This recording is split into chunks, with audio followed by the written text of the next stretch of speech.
ॐ भूर्भुवस्सुः तत्सवितुर्वरेण्यं भर्गो देवस्य धीमहि धियो यो नः प्रचोदयात्। ॐ शान्ति शान्ति शान्तिः। Namaskar, my dear friends. This is sixth video about Swami Vivekananda's inspired talks given at Thousand Island Park. So the last paragraph in the fifth video was, does seeing depend upon our own efforts or does it depend upon something outside? It depends upon ourselves. Our efforts take off the dust. The mirror does not change. There is neither knower, knowing, nor known. He who knows that he does not know, he knows it. He who has a theory knows nothing. The idea that we are bound is only an illusion. So these were the last words. Now next video, sixth, start from here. Religion is not of this world. It is heart cleansing and its effect on this world is secondary. Freedom is inseparable from the nature of the Atma. This is ever pure, ever perfect, ever unchangeable. This Atma you can never know. We can say nothing about the Atma, but not this, not this. Brahma is that which we can never drive out by any power of mind or imagination. This was said by Sankara. The universe is thought, and the Vedas are the words of this thought. We can create and uncreate this whole universe. Repeating the words, the unseen thought is aroused, and as a result, a seen effect is produced. This is the claim of a certain sect of karmis. They think that each one of us is creator. Pronounce the words, the thought which corresponds will arise and result will become visible. Thought is the power of the word. The word is the expression of the thought, say the Mimamsakas, a Hindu philosophical sect. Saturday, July 13th. Everything we know is a compound and all sense knowledge comes through analysis. To think the mind is a simple, single or independent is dualism. Philosophy is not got by studying books. The more you read books, the more muddled becomes the mind. The idea of thinking philosophers was that the mind was a simple, and this led them to believe in free will. Psychology, the analysis of the mind, shows the mind to be a compound, and every compound must be held together by some outside force. So, the will is bound by the combination of outside force. Man cannot even will to eat unless he is hungry. Will is subject to desire, but we are free. Everyone feels it. The agnostic says this idea is a delusion. Then how prove the world? Its only proof is that we all see it and feel it, so just as much we all feel freedom. If universal conscience affirms this world, then it must be accepted as affirming the freedom. But freedom is not of the will as it is. The constitutional belief of man is freedom is the basis of all reasoning. Freedom is of the will as it was before it became bound. The very idea of free will shows every moment man's struggle against bondage. The free can be only one, the unconditioned, the infinite, the unlimited. Freedom in man is in a way memory and attempt towards freedom. Everything in the universe is struggling to complete its circle to return to its source, to return to its only real source, that is Atma. The search for happiness is a struggle to find the balance, to restore the equilibrium. Morality is struggle of the bound will to get free and is the proof that we have come from perfection. The idea of duty is the midday sun of misery scorching the very soul. O king, drink this one drop of nectar and be happy. I am not the doer, this is the nectar. Let there be action without reaction. Action is pleasant, all misery is reaction. The child puts its hand in the flame, that is pleasure. But when its system reacts, then comes the pain of burning. When we can stop that reaction, then we have nothing to fear. Control the brain and do not let it read the record. Be the witness and do not react. Only thus can you be happy. The happiest moments we ever know are when we entirely forget ourselves. Work of your own free will, not free from duty. We have no duty. This world is just a gymnasium in which we play. Our life is an eternal holiday. The whole secret of existence is to have no fear. Never fear what will become of you. Depend on no one. Only the moment you reject all help are you free. The full sponge can absorb no more. Even fighting in self-defense is wrong, though it is higher than fighting in aggression. There is no righteous indignation, because indignation comes from not recognized sameness in all things. Sunday, July 14th. Philosophy in India means that through which we see God, the rationale of religion. So no Hindu would ever ask for a link between religion and philosophy. Concrete, generalized, abstract are the three stages in the process of philosophy. The highest abstraction in which all things agree is the one.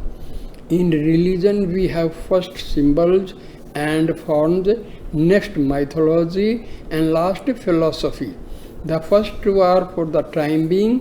Philosophy is the underlying basis of all, and the others are only stepping stones in the struggle to reach the ultimate. In Western religion, the idea is that without the New Testament and Christ, there could be no religion.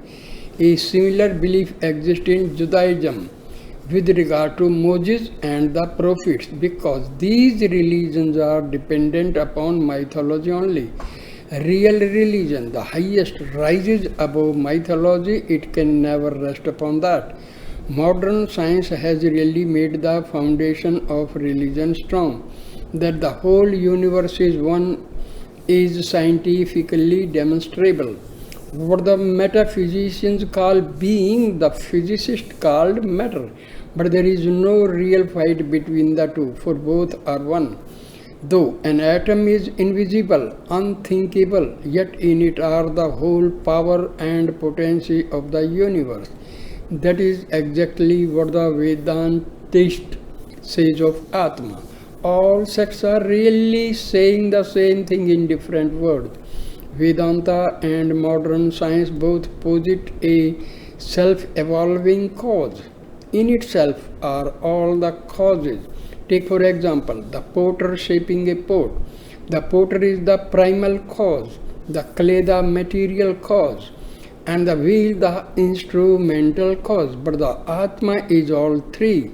Atma is cause and manifestation too. The Vedantist says the universe is not real, it is only apparent. Nature is God seen through nescience. The pantheists say God has become nature or this world. The Advaitists affirm that God is appearing as this world, but He is not this world. We can only know experience as a mental process, a fact in the mind as well as a mark in the brain. We cannot push the brain back or forward, but we can the mind. It can stretch over all time, past, present and future, and so facts in the mind are eternally preserved. All facts are already generalized in mind, which is omnipresent. Kant's great achievement was the discovery that time, space and causation are modes of thought. But Vedanta taught this age ago and called it Maya. Schopenhauer stands on reason only and rationalizes the Vedas. Sankara maintained the orthodoxy of the Vedas. Treeness, or the idea of tree, found out among trees is knowledge, and the highest knowledge is one. Personal God is the last generalization of the universe, only hazy, not clear-cut and philosophic. As the entire creation existing in space, time and causation can never exist beyond mind or memory, manifesting itself as thinking, feeling and willing. Therefore, the whole of space, time and causation must have to be in it. Hence, mind is omnipresent. Individual mind is a portion of the omnipresent or universal mind, almost shut up in a body like a gulf or a bit of the ocean, mostly surrounded by land, leaving a narrow opening which joins it to the ocean. Unity is self-evolving, out of which everything comes. Physical science is to find out facts. Metaphysics is the thread to bind the flowers into a bucket. Every abstraction is metaphysical. Even putting manure at the roof of a tree evolves a process of abstraction. Religion includes the concrete, the more generalized, and the ultimate unity. Do not stick to particularization. Get to the principle, to the one. Devils are machines of darkness, angels are machines of light, but both are machines. Man alone is alive. Break the machine, strike the balance, and then man can become free. Find out that the relationship between yourself and the machine is as between a worker and his instrument. Never identify yourself with it. This is the only world where man can work out his salvation. Whom the self chooses is true. Election is true, but put it within. As an external and fantastic doctrine, it is horrible. Monday, July 15. Where there is polyandry, as in Tibet, women are physically stronger than the men. When the English go there, these women carry large men up the mountains. In Malabar, although of course polyandry does not obtain there, the women led in everything. Exceptional cleanliness is apparent everywhere, and there is the greatest impetus to learning. When I myself was in that country, I met many women who spoke good Sanskrit, while in the rest of India not one woman in a million can speak it. Mastery elevates and servitude debases. Malabar has never been conquered either by the Portuguese or by the Muslims. The Dravidians were a non-Aryan race of Central Asia who preceded the Aryans, and those of southern India were the most civilized. Women with them stood higher than men. They subsequently divided, some going to Egypt, others to Babylonia, and the rest remaining in India. Tuesday, July 16th, Sankara. Adristan Adristam, the unseen cause, leads us to sacrifice and worship, which in turn produce seen result. So we must first hear, then think or reason, and then meditate upon Brahma. The result of works and the result of knowledge are two different things. Do and do not do are the background of all morality, but they really belong only to the body and the mind. All happiness and misery are inextricably connected with the senses, and body is necessary to experience them. The higher the body, the higher the standard of virtue, even up to Brahma, but all have bodies. As long as there is a body, there must be pleasure and pain. Only when one has got rid of the body can one escape them. The Atma is bodiless, says Sankara. No law can make you free. You are free. Nothing can give you freedom if you have it not already. The Atma is self-illumined. Cause and effect do not reach there, and this disembodiedness is freedom. Disembodiedness is freedom. Beyond what was or is to be is Brahma. As an effect, freedom would have no value. It would be a compound, and as such would contain the seeds of bondage. It is the one real factor not to be attained, but the real nature of the soul. Work and worship, however, are necessary to take away the veil, to lift off the bondage and illusion. They do not give us freedom, but all the same, without effort on our part, we do not open our eyes and see what we are. Sankara says further that Advaita Vedanta is the crowning glory of the Vedas, but the lower Vedas are also necessary because they teach work and worship, and through these many come to the Lord. Others may come without any help, but Advaita, work and worship lead to the same result as Advaita. Books cannot teach God, but they can destroy ignorance. Their action is negative. To hold to the books and at the same time open the way to freedom is Sankara's great achievement. But after all, it is a kind of hair splitting. Give man first the concrete, then raise him to the highest by slow degree. This is the effort of the various religions and explains their existence and why each is suited to some stage of development. The very books are part of the ignorance they help to dispel. Their duty is to drive out the ignorance that has come upon knowledge. Truth shall drive out untruth. You are free and cannot be made so long as you have a creed, you have no God. He who knows he knows nothing. Who can know the knower? There are two eternal facts in existence, God and the universe. The former unchangeable, the latter changeable. The world exists eternally. Where your mind cannot grasp the amount of change, you call it eternity.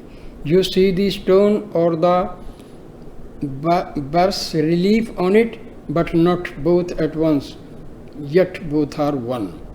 Can you make yourself at rest even for a second? All yogis say you can. The greatest sin is to think yourself weak. No one is greater. Realize you are Brahma. Nothing has power except what you give it. We are beyond the sun, the stars, the universe. Teach the goodhood of man. Deny evil. Create none. Stand up and say, I am the master of all. We forge the chain and we alone can break it. No action can give you freedom. Only knowledge can make you free. Knowledge is irresistible. The mind cannot take it or reject it. When it comes, the mind has to accept it. So it is not a work of the mind only. Its expression comes in the mind. Work or worship is to bring you back to your own nature. It is an entire illusion that the self is the body. So even while living here in the body, we can be free. The body has nothing in common with the self. Illusion is taking the real for the unreal, not nothing at all. Wednesday, July 17th. Ramanuja divides the universe into Chit, Achit and Ishvara, man, nature and God, conscious, subconscious and the superconscious. Sankara on the contrary says that Chit, the soul, is the same as God. God is truth, is knowledge, is infinity. These are not qualities. Any thought of God is a qualification, and all that can be said of him is Om Tat Sat. Sankara further asks, can you see existence separate from everything else? Where is the differentiation between two objects? Not in sense perception, else all would be one in it. We have to perceive in sequence. In getting knowledge of what a thing is, we get also something which it is not. The differentiate are in the memory and are got by comparison with what is stored there. Difference is not in the nature of thing, it is in the brain. Homogeneous one is outside, differentiate are inside, in the mind. So the idea of many is the creation of the mind. Differentiate become qualities when they are separate, but joined in one object. We cannot say positively what differentiation is. All that we see and feel about things is pure and simple existence, isness. All else is in us. Being is the only positive proof we have of anything. All differentiation is really secondary reality.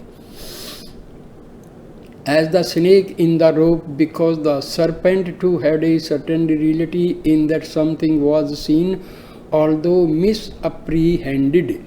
When the knowledge of the rope becomes negative, the knowledge of the snake becomes positive, and vice versa. But the fact that you see only one does not prove that the other is non-existent. The idea of the world is an obstruction covering the idea of God and is to be removed, but it does have an existence. Sankara says again, perception is the last proof of existence. It is self-effulgent and self-conscious, because to go beyond the sense, we should still need perception. Perception is independent of the senses of all instruments, unconditioned. There can be no perception without consciousness. Perception has self-luminosity, which in a lesser degree is called consciousness. Not one act of perception can be unconscious. In fact, consciousness is the nature of perception. Existence and perception are one thing, not two things joined together. That which needs no cause is infinite, so as perception is the last proof of itself, it is eternal. It is always subjective. Perception itself is its own perceiver. Perception is not in the mind, but perception brings mind. It is absolute, the only knower, so perception is really the Atma. Perception itself perceives, but the Atma cannot be knower, because a knower becomes such by the action of knowledge. But Sankara says this Atma is not I, because the consciousness I am, Aham, is not in the Atma. We are but the reflections of that Atma and Brahma are one. When you talk and think of the absolute, you have to do it in the relative. So all these logical arguments apply. In yoga, perception and realization are one. Vishishta Advaita, of which Ramanuja is the exponent, is seeing partial unity and is a step towards Advaita. Vishishtatam means differentiation. Prakriti is the nature of the world and the change comes upon it. Changeful thoughts expressed in changeful words can never prove the absolute. You reach only something that is minus certain qualities, not Brahma itself, only a verbal unification, the highest abstraction, but not the non-existence of the relative. Thursday, July 18th. The lesson today was mainly Shankara's argument against the conclusions of the Sankhya philosophy. The Sankhyas say that consciousness is a compound and beyond that, the last analysis gives the Purusha witness, but that there are many Purushas, each of us is one. Advaita, on the contrary, affirms that Purushas can be only one, that Purusha cannot be conscious, unconscious, or have any qualification, for either these qualities would bind or they would eventually cease. So the one must be without any qualities, even knowledge, and it cannot be the cause of the universe of anything. In the beginning, existence only, one without a second, says the Vedas. The presence of sattva with knowledge does not prove that sattva is the cause of knowledge. On the contrary, sattva calls out what was already existing in man, as the fire heats an iron ball placed near it by arousing the heat latent in it, not by entering into the ball. Shankara says, knowledge is not a bondage because it is the nature of God. The world ever is, whether manifested or unmanifested, so an eternal object exists. Jnana Bala Kriya, knowledge, power, activity, is God. Nor does he need form, because the finite only needs form to interpose as an obstruction to catch and hold infinite knowledge. But God really needs no such help. There is no moving soul, there is only one Atma. Jiva, individual soul, is the conscious ruler of this body, in whom the five life principles come into unity, and yet the very Jiva is the Atma, because all is Atma. What you think about it, it is your delusion and not in the Jiva. You are God, and whatever else you may think is wrong. You must worship the self in Krishna, not Krishna as Krishna. Only by worshipping the self can freedom be won. Even personal God is but the self objectified. Intense search after my own reality is bhakti, says Shankara. All the means we take to reach God are true. It is only like trying to find the pole star by locating it through the stars that are around it. The Bhagavad Gita is the best authority on Vedanta. Friday, July 19th. So long as I say you, I have the right to speak of God protecting us. When I see another, I must take all the consequences and put in the third, the idea which stands between us, that is the apex of the triangle. The vapor becomes snow, then water, then Ganges. But when it is vapor, there is no Ganges, and when it is water, we think of no vapor in it. The idea of creation or change is inseparably connected with will. So long as we perceive this world in motion, we have to conceive will behind it. Physics proves the utter delusion of the senses. Nothing really is as we see, hear, feel, smell, taste it. Certain vibrations producing certain results affect our senses. We know only relative truth. The Sanskrit word for truth is isness, Sat. From our present standpoint, this world appears to us as will and consciousness. Personal God is as much an entity for himself as we are for ourselves, and no more. God can also be seen as a form, just as we are seen. As men, we must have a God. As gods, we need none. This is why Sri Ramakrishna constantly saw the Divine Mother ever present with him, more real than any other thing around him. But in Samadhi, all went but the self. Personal God comes nearer and nearer until he melts away, and there is no more personal God and no more I. All is merged in self. Consciousness is a bondage. The argument from design claims that intelligence precedes form, but if intelligence is the cause of anything, it itself is in its turn and effect. It's Maya. God creates us and we create God, and this is Maya. The circle is unbroken. Mind creates body and body creates mind, and the egg brings the chicken, the egg, the tree, the seed, the tree. The world is neither entirely differentiated nor yet entirely homogeneous. Man is free and must rise above both sides. Both are right in their place, but to teach truth, isness, we must transcend all that we now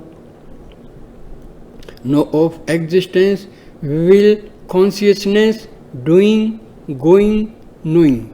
There is no real individuality of the jiva, separate soul. Eventually it, as a compound, will go to pieces. Only that which is beyond further analysis is simple, and that alone is truth, freedom, immortality, bliss. All struggles for the preservation of this elusive individuality are really vices. All struggles to lose this individuality are virtues. Everything in the universe is trying to break down this individuality, either consciously or unconsciously. All morality is based upon the destruction of separateness or false individuality, because that is the cause of all sin. Morality exists first, late religion codifies it. Customs come first and then mythology follows to explain them. While things are happening, they come by a higher law than reasoning that arises later in the attempt to understand them. Reasoning is not the motive power, it is chewing the cud. Afterwards, reason is the historian of the actions of human beings. Buddha was a great Vedantist, for Buddhism was really only an offshoot of Vedanta, and Sankara is often called a hidden Buddhist. Buddha made the analysis, Sankara made the synthesis out of it. Buddha never bowed down to anything, neither Veda nor caste nor priest nor custom. He fearlessly reasoned so far as reason could take him. such a fearless search for truth, and such love for every living thing the world has never seen. Buddha was the Washington of the religious world. He conquered a throne only to give it to the world, as Washington did to the American people. He sought nothing for himself. Perception is our Saturday, July 20th. Perception is our only real knowledge or religion. Talking about it for ages will never make us know our soul. There is no difference between theories and atheism. In fact, the atheist is the truer man. Every step I take in the light is mine forever. When you go to a country and see it, then it is yours. We have each to see for ourselves. Teachers can only bring the food. We must eat it to be nourished. Argument can never prove God save as a logical conclusion. It is impossible to find God outside of ourselves. Our own souls contribute all the divinity that is outside of us. We are the greatest temple. The objectification is only a faint imitation of what we see within ourselves. Concentration of the power of the mind is our only instrument to help us see God. If you know one soul, you know all souls, past, present, and to come. The will concentrates the mind. Certain things excite and control this will, such as reason, love, devotion, breathing, etc. The concentrated mind is a lamp that shows us every corner of the soul. No one method can suit all. These different methods are not steps necessary to be taken one after another. Ceremonials are the lowest form, next God external, and after that God internal. In some cases, gradation may be needed, but in many only one way is required. It would be the height of folly to say to everyone, you must pass through karma and bhakti before you can reach jnanam. Stick to your reason until you reach something higher, and you will know it to be higher because it will not jar with reason. The stage beyond consciousness is inspiration, samadhi, but never mistake hysterical trances for the real thing. It is a terrible thing to claim this inspiration falsely, to mistake instinct for inspiration. There is no external test for inspiration. We know it ourselves. Our guardian against mistake is negative, the voice of reason. All religion is going beyond reason, but the reason is the only guide to get there. Instinct is like ice, reason is the water, and inspiration is the subtlest form or vapor. One follows the other.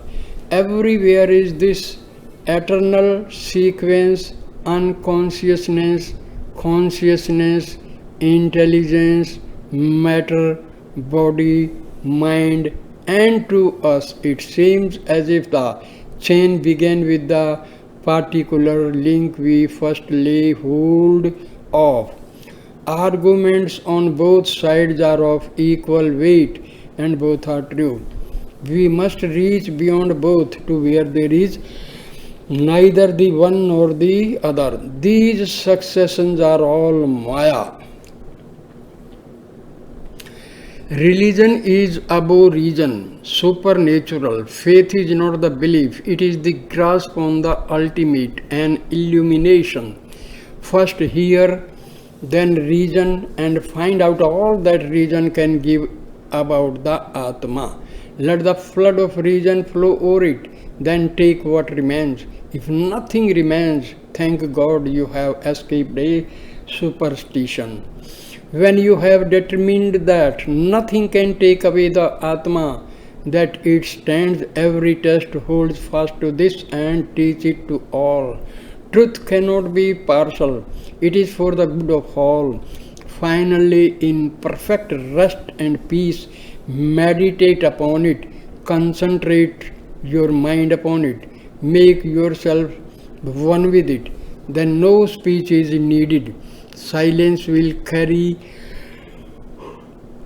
the truth.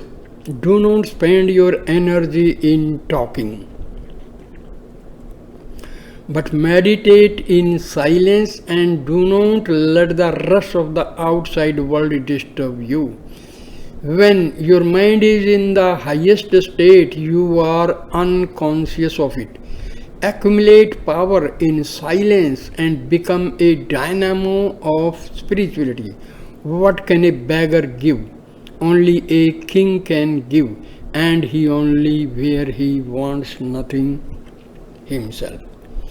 Hold your money merely as custodian for what is God's. Have no attachment for it. Let name and fame and money go. They are a terrible bondage. Feel the wonderful atmosphere of freedom. You are free, free, free. Oh, blessed am I. Freedom am I. I am the infinite. In my soul I can find no beginning and no end. All is myself, say this unceasingly. Sunday, July 21st, Patanjali's Yoga Aphorisms. Yoga is the science of restraining the chitta, mind, from breaking into vritti, modifications. Mind is a mixture of sensation and feelings or action and reaction, so it cannot be permanent. The mind has a fine body and through this it works on the gross body. Vedanta says that behind the mind is the real self. It accepts the other two, but possible a third and eternal, the ultimate, the last analysis, the unit where there is no further compound. Birth is recomposition, death is decomposition, and the final analysis is where Atma is found. There being no further division possible, the perduring is reached. The whole ocean is present at the back of each wave, and all manifestations are waves, some very big, some small, yet all are the ocean in their essence, the whole ocean, but as waves, each is a part. When the waves are stilled, then all is one. A spectator without a spectacle, says Patanjali. When the mind is active, the Atma is mixed up with it. The repetition of old forms in quick succession is memory. Be unattached. Knowledge is power, and getting one you get the other. Be knowledge, you can even banish the material world. When you can mentally get rid of one quality after another from any object until all are gone, you can at will make the object itself disappear from your consciousness. Those who are ready advance very quickly and can become yogis in 6 months. The less developed may take several years, and anyone by faithful work and by giving up everything else and devoting himself solely to practice can reach the goal in 12 years. Bhakti will bring you there without any of these mental gymnastics, but it is a slower way. Here by Bhakti, Swamiji does not mean intense or undivided love for God. He has already taught extreme love and highest knowledge are one, and again in defining it he says this absolute and continuous remembrance of the Lord is what is meant by Bhakti. So by Ishvara is the Atma as seen or grasped by mind. His highest name is Om. So repeat it, meditate on it, and think of all its wonderful nature and attributes. Repeating the Om continually is the only true worship. It is not a word, it is God Himself. Religion gives you nothing new. It only takes off obstacles and lets you see yourself. Sickness is the first great obstacle. A healthy body is the best instrument. Melancholy is an almost insuperable